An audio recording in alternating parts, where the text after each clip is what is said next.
Welcome to the Family Office, planning for the people who matter most.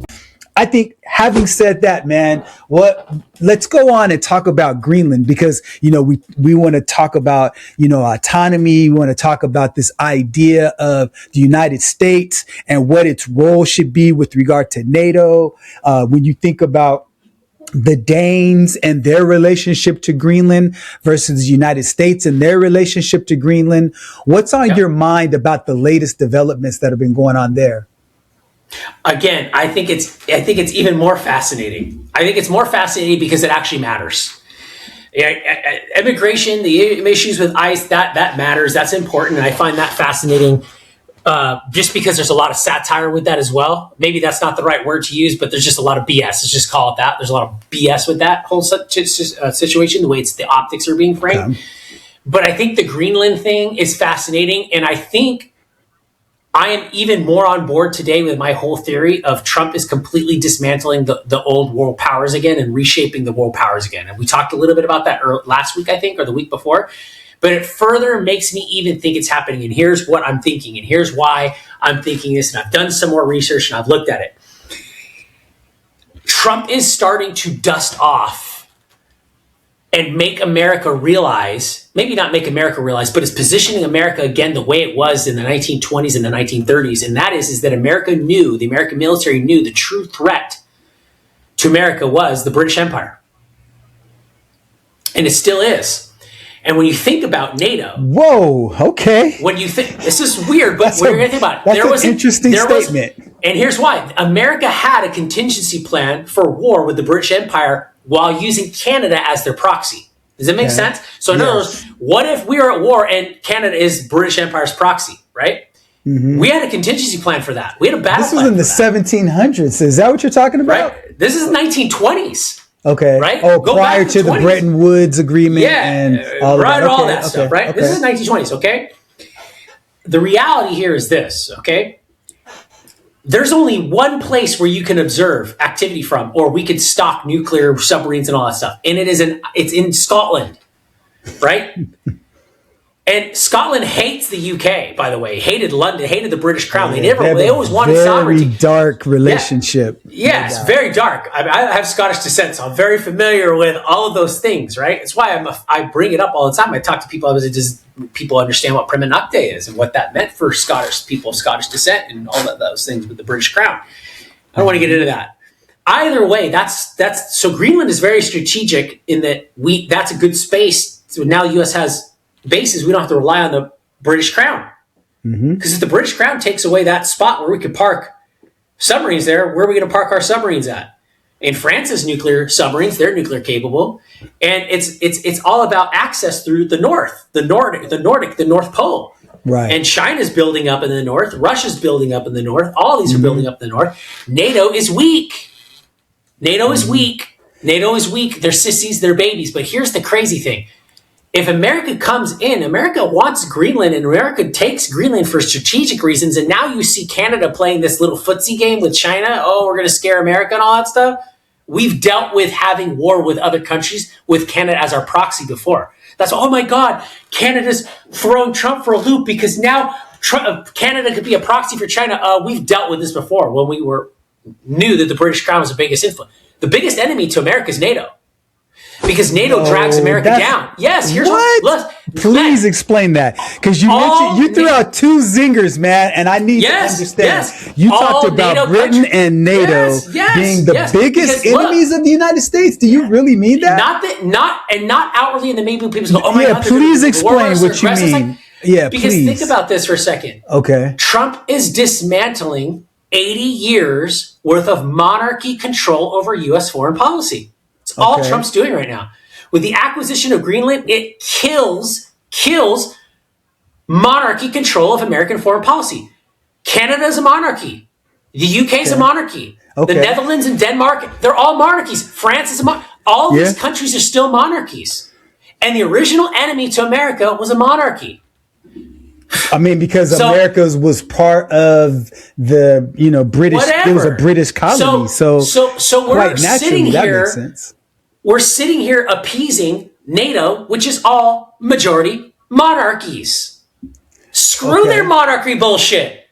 So U.S. doesn't have to bow down to NATO's form. Well, like we release these videos, like KPG, Karine Jean-Pierre, Biden's press secretary, comes out on Nicolas Maduro when Nicolas Maduro stole the election and he has refused to let go of it. And blah, blah, blah. She goes on this whole speech about how we're taking aggressive steps. We upped the 20 to 25 million bounty and put the most visa restrictions ever of any administration because we followed what can you guess what she said? We followed what did. Can you guess what she said? We followed what our NATO allies did. Screw the NATO allies did. Because you don't know why? When the NATO allies go to the negotiation table and it's time to slap leather and pull out that pocketbook, they go, can you come save us again like you did in World War I and World War II, Daddy, please? Oh, man. Except they don't want to be saved militarily. They want to be saved with the pocketbook because at the heart of all Europeans, they don't want to work. Dude, wait, okay. Time out. Okay, you That's put a lot my out 2 there. cents today for you, brother. Len. You are Len, on one. it just You're on a makes heater sense. today. It makes sense. Tell me it doesn't make sense. No, bro. Like, okay. It's Okay, very well then easy. if we're the big let me bad, finish, okay, fine. Let me finish my Okay, thought. then fine. Let me finish my thought. Okay. So Remind me to come the back thing. to leadership then. I will remind you. I'm writing it down. Leadership. Leadership. Okay. Leadership. Now, Who's the leader of NATO? Here's Who's the NATO? issue. It's not that. Okay, here's the thing. It's very easy to speak the way you're speaking, considering where the United States is economically and militarily. And when NATO was started, the United States was a rising power. The whole point of NATO coming together was for a coalition of countries to be allies against the opposition and from a military standpoint.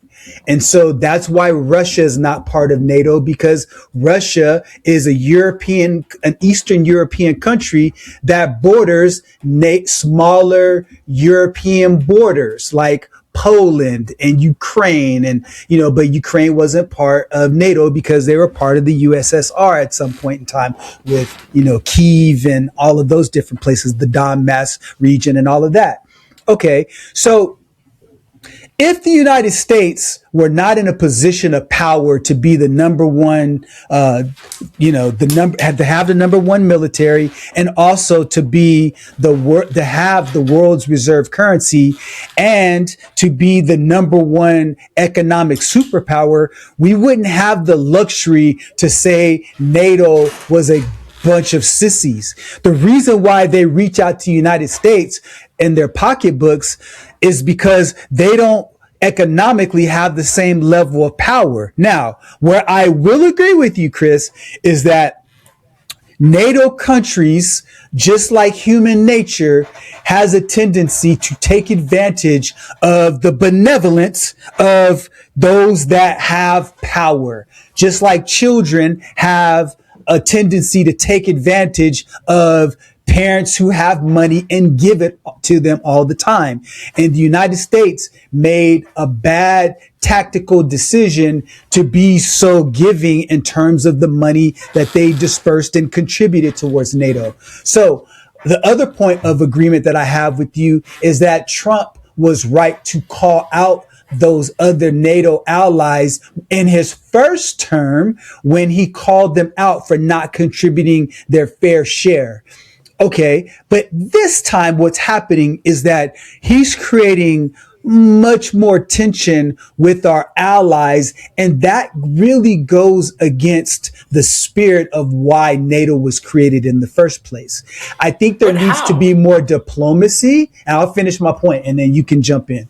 I think there needs to be more diplomacy, but pressure, I would say, diplomatic negotiations. That's the way I'll put it. I think there needs to be more diplomatic negotiations seeking win-win opportunities for NATO, because there will be a time maybe not in the next 10, 15, 20 years, where the United States will cease to be the world superpower, and China will take over as the world superpower. And when that happens, the United States will need the full power of the NATO forces when we're not as economically strong, so we can join forces to make sure that we keep the balance of power on the right side as we move forward, because United States is on an economic decline and China is on an economic rise.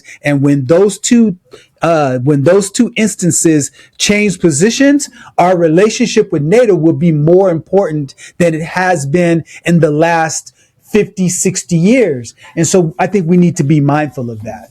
So I totally disagree. Okay. Tell me why. I totally disagree.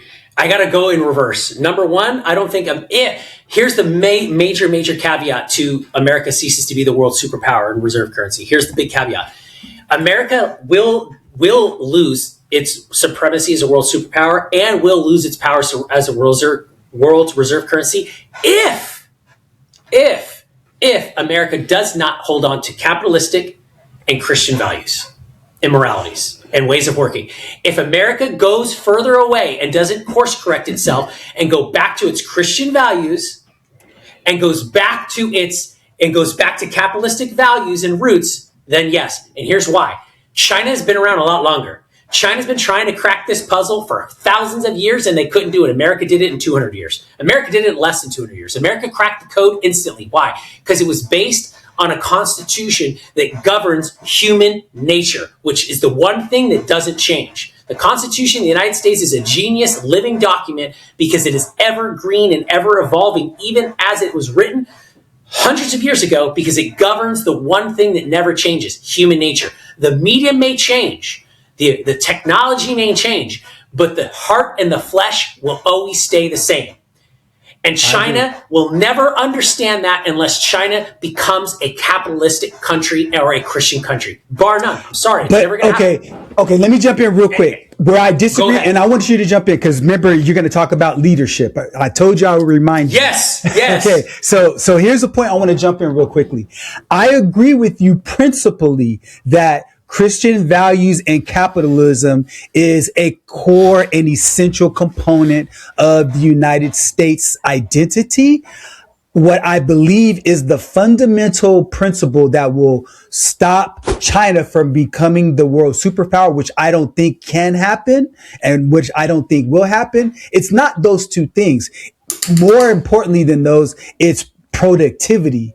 And the moment the United States gave up all of its manufacturing dominance to China and sold it out, so because China reduced they artificially lowered the value of their currency so that exports would be heavily favored for China. And because the benefit for us is we're a consuming society and we have lots of money, so we can buy a lot more stuff for cheaper. And so because of that, it gave them this astronomical rise in productivity. And now they're so far ahead of the game as it relates to productivity, I don't believe we can catch them. The only way where I agree with you from the standpoint that we won't cease to be the world's economic superpower is if our technological productivity and AI makes us back into this net positive, productive super force. But you were going to talk about leadership, and you go ahead and feel free to keep backing it up. I believe, yeah, yes. Now here's again the fundamental issue that a lot of these countries don't understand. Otherwise, they would not be dictatorships and they would not be monarchies, and they would not be secretly, covertly working to dismantle the United States because they hate it. European countries hate the United States. And all other countries that are dictatorships or communist states or socialist states or whatever you want to call it, they hate the United States. Why? Because they cannot fathom the idea of a republic. They can't, because that creates power amongst the people. And all these other countries, power is still centralized. I'm sorry, but it is. You don't consider Germany a republic? France? You don't consider Germany and France a republic? I don't consider them a republic. Not in the sense they're definitely of America, not monarchies. They're definitely not in this. They're definitely not in the sense. They definitely have democratic. Now, I wouldn't loop France in there, but I definitely would put Germany as an outlier. And here's why. If you go back, and you're getting me off on a different subject here now, Len, with that. If you look at Germany and you look at the Austrian Empire and you look at that influence, the Austrian Empire is very, very interesting to study because the Austrian Empire was a bunch of different cultures. It governed a lot of different cultures under one different empire. So even though it was still kind of monarchy, but German and Austrian and all that culture, it makes a difference in an outlier in that. I mean, the proof's in the pudding. If America hadn't come in and superseded, and that was going to be my point earlier here to rebuff you earlier about the European Union, or not the European Union, NATO. Mm-hmm. If America hadn't come in World War I and World War II, it'd be Germany. It'd be Germany. So, that's true. I mean, yes, Germany is an outlier in a sense that Germany has a dynamic and a system that could potentially does work better than monarchies. Monarchies fail. Monarchies ultimately fail because power is too centralized, right? Just like socialism fails and communism fails because you can't have centralized power or centralized means of production. You need competition. But that's what Europe is now. I mean, when you look at England, it's a hybrid. I mean, it's a monarchy, no doubt about it. But you still have parliament, like the King Charles doesn't have the real power. He's a figurehead. They kick their asses out. Know that. Get rid of the ceremony shit. Kick them out. Why are you paying for all this crap for them? We paid for, well, not we. Well, yeah, we did. We did pay. We paid for Prince Andrew to be a pedophile. We did, because he's part of NATO. I'm sorry, we did. We funded NATO. He was in the military. It went there. I'm sorry, it is. But see, so the thing is going back to, yes, Germany could be that outlier, but China and all these other countries that don't understand is that true ingenuity and true capitalism drives so much faster than any type of control. And you're absolutely right. China does have an advantage right now. Most people go, look, China has engineered whole provinces and cities around manufacturing certain types of goods and services, right? If you need Lego bricks, you go here. If you need da-da-da-da-da. But here's where most people miss it. And I think this is something, and maybe I'm crazy, maybe I'm out of it, whatever, but here's where we're missing it. China is invested in the old world. Because within the next 20 years, you will have micro-manufacturing. Manufacturing will take place in your home. Manufacturing will take place at the local grocery store. You will key your order in here, and within 24 to 48 hours, the product you want, the hard, durable, good product you want, will be waiting at your Amazon pickup at Whole Foods. And those 3D printers will be made in China. No, they won't. Here's the thing. They won't be there. They won't. So you will have, fine, even if they are, that controls the macro side of manufacturing. The micro side, the part that counts the daily consumable stuff that where the raw goods are shipped to China and then China manufactures them and puts them together and ships them back. All of that will end. It's dead. It's done. That's the old world. Just like doing a resume and making money is changing right now. So when Elon Musk comes out and says, watch American GDP go to 18 to 20%, I'm a believer. Even if it's half of that, I'm a believer. I don't think anybody, and maybe you call me optimistic. You mean 18 to 20 trillion? Is that what you're saying? Yeah, whatever. He said it was going to grow by this astronomical percentage. I think it was percentages, right? Okay. Maybe I'm an optimist. 18 to 20%. Okay. Maybe I'm whatever the case may be. I don't care what you want to label it as, but I don't think anyone has seen or even understands what's getting ready to happen, because the full breadth and domain of the American spirit and American ingenuity is getting ready to be unleashed on the world, and the world is not even going to know it. And the last time the world saw something like this was World War II or World War I. And I don't mean it in a war way. I mean it in the fact that America is going to drop the literal economic, innovative ingenuity bomb on the world, and no one's even going to know what happened, because Trump is dismantling the cartels. What president calls Elizabeth Warren and says, hey, can you help me with credit card caps? Because Trump's on this big deal about credit card interest caps. He's saying interest caps should be capped on credit cards. I agree, by the way. Interest rate at 33% for credit cards. Yeah. He's dismantling, and then he goes back and says, we have to dismantle the biggest threat, which Eisenhower warned of. And Eisenhower, by the way, was one of the most popular presidents, no matter what, bar none. And Eisenhower said, we cannot allow defense contractors to become money companies. And we've allowed these defense contractors under Obama, under Bush, under Bush Jr., under Clinton, under Bush Sr. We've allowed these military contractors to become money businesses. And now Trump's going in and capping these fools. That's another one of the cartels. Trump is cutting off the cartels. And the biggest cartel of them all is NATO. It's a big sap drain. And yes, we are not going to be afraid of China in the next 10, 20 years because China will be one of our best allies. I guarantee you it. I guarantee you it. Because realistically, when China and the U.S. get up in the morning and look at all the rest of the world, just like I said, they're going to get up at the rest of the world, Len, they're going to go like this. Bro, why do we need these guys? All they do is sit around and start wars and drink wine and cry about their monarchies all day long and poetry. What do we need these? China's going to go, bro, they're squeezing me on this side. And the U.S. is going to go, bro, they're squeezing me on this side.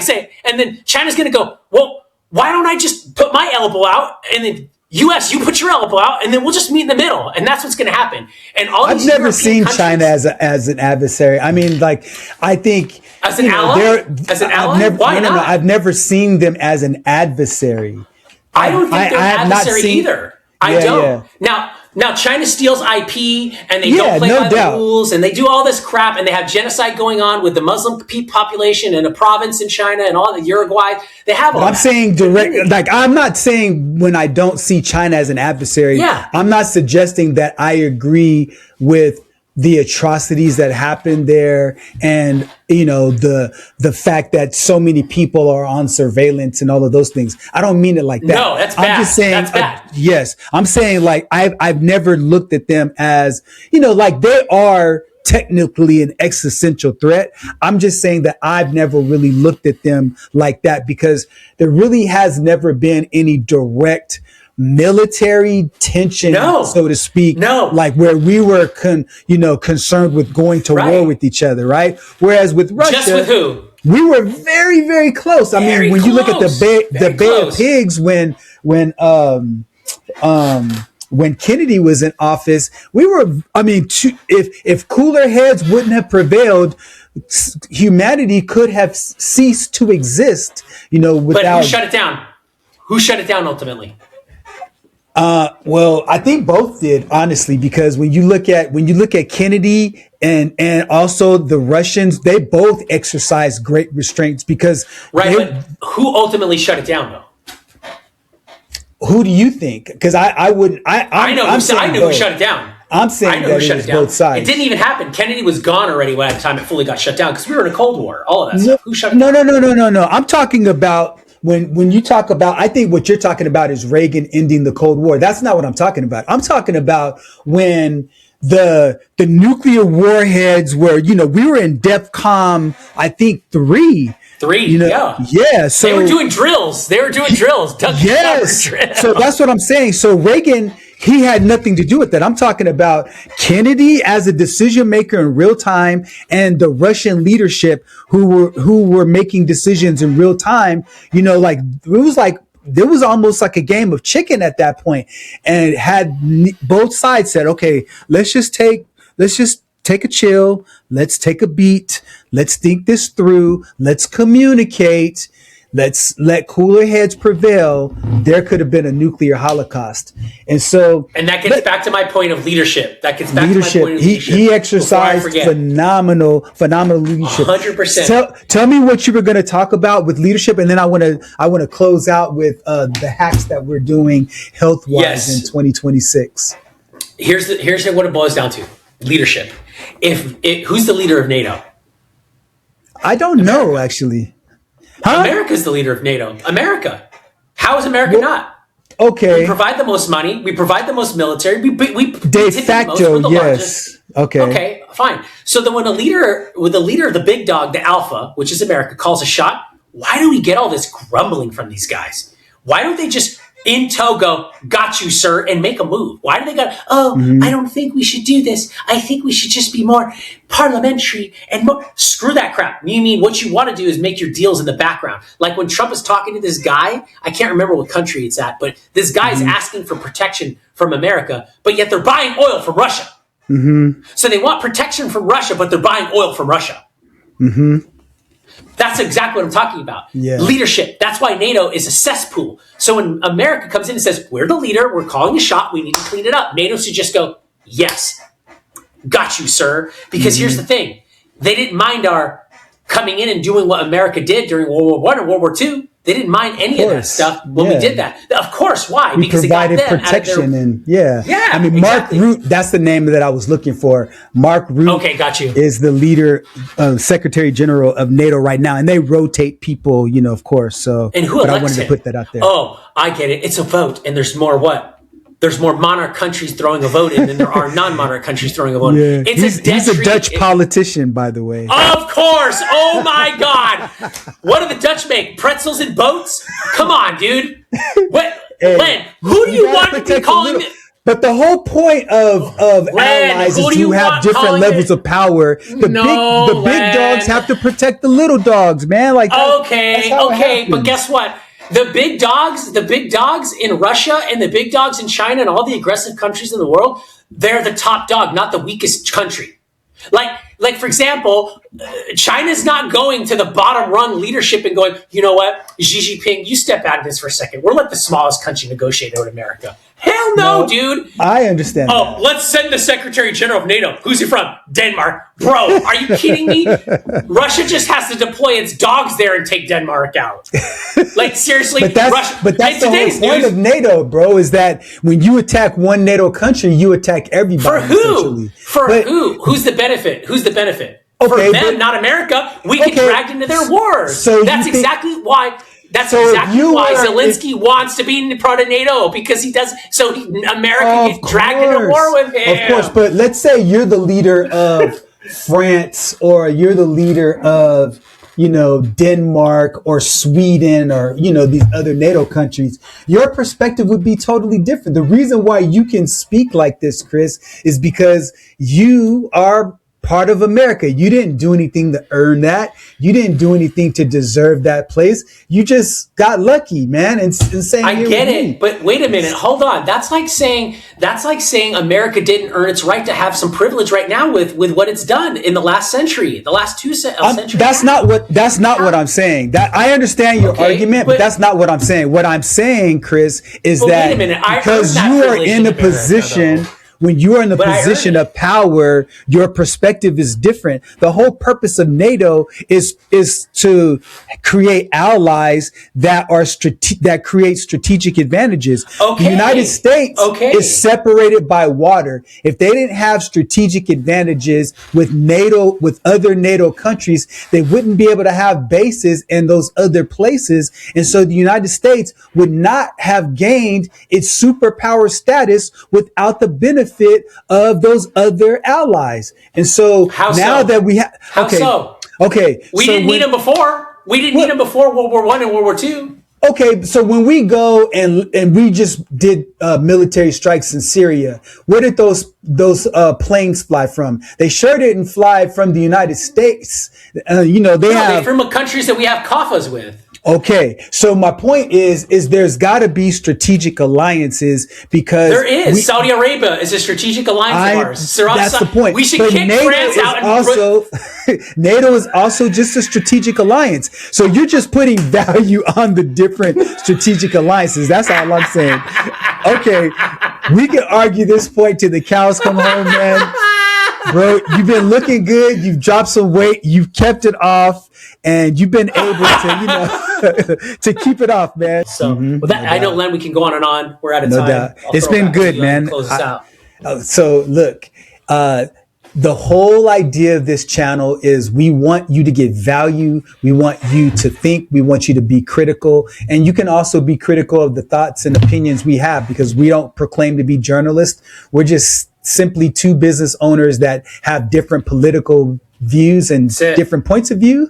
And we also, have things in common too, because as we get to know each other and we look past our differences, we know that what we have in common is our love for Christ. We also have in common our love for family. And we also have in common that we want to be longevity biohackers that live a good quality, vivacious, life with vitality.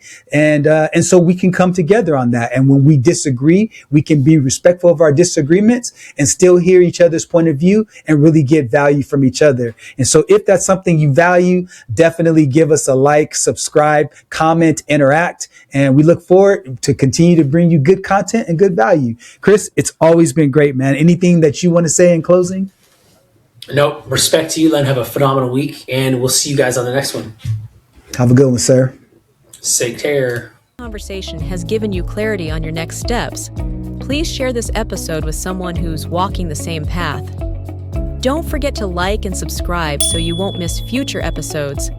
And remember, planning ahead isn't just prudent, it's an act of care. Thanks for joining us, and we'll see you next time on The Family Office.